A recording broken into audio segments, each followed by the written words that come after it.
کہانی للت میکن کی ہے۔ یہ بھارتی صدر شنکر دیال شرما کا داماد تھا، کانگریسی تھا اور 1984 میں لوک سبھا کا ممبر بنا تھا۔ وہ اندرا گاندھی کا دور تھا۔ گولڈن ٹیمپل پر آپریشن ہوا، اندرا گاندھی قتل ہوئی اور متشدد ہندوؤں نے 17,000 سکھ قتل کر دیے۔ اس قتل عام نے سکھ نوجوانوں کو باغی بنا دیا اور وہ چن چن کر بدلہ لینے لگے۔ باغی سکھ نوجوانوں میں رنجیت سنگھ عرف کوکی گل بھی شامل تھا۔ کوکی گل PhD پلان کر رہا تھا، لیکن ایک سرکاری رپورٹ نے اس کا راستہ بدل دیا۔ 1985 میں سکھ قتل عام پر ہو آر دا گلٹی کے نام سے فیکٹ فائنڈنگ رپورٹ آئی۔ اس میں 227 لوگوں کو ان واقعات کا ذمہ دار قرار دیا گیا۔ للت میکن کا نام تیسرے نمبر پر تھا۔ دہلی کے ہندوؤں نے للت کے اکسانے پر سکھوں کا قتل عام کیا تھا۔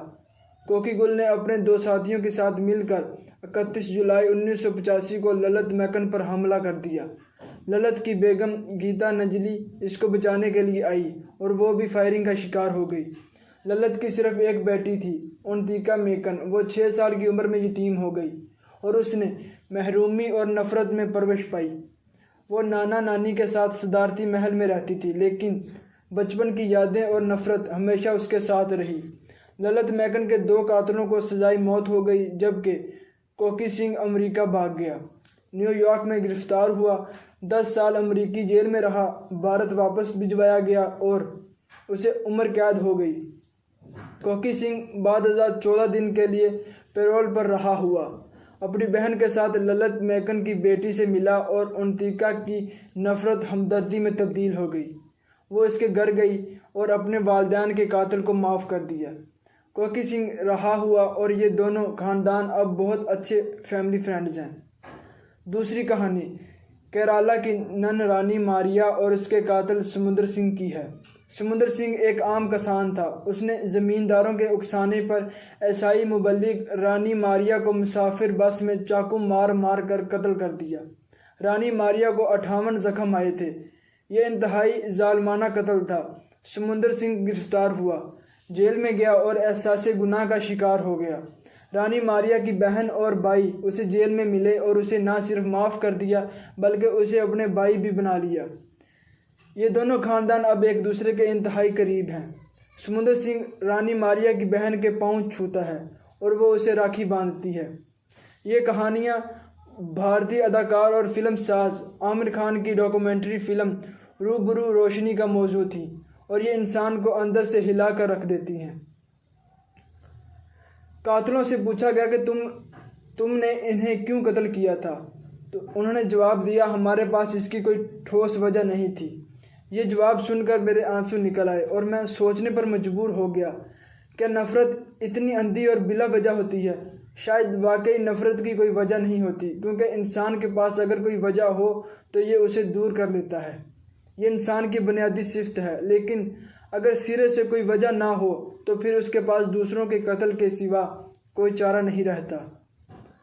میں نے جب اس زاویے سے اپنے معاشرے کو دیکھا تو مجھے محسوس ہوا ہم منحصر قوم بلا وجہ نفرت کے عارضے کا شکار ہیں۔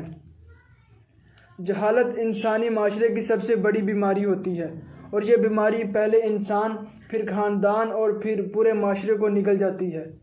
معاشرے کی دوسری بڑی بیماری غربت ہوتی ہے اور تیسری اور آخری بیماری نااہلی ہوتی ہے، اور یہ تینوں بیماریاں جب کسی ایک جگہ جمع ہو جاتی ہیں تو پھر انسان بچتے ہیں خاندان اور نہ معاشرے، اور ہم بدقسمتی سے منحصر قوم ان تینوں بیماریوں کا شکار ہیں۔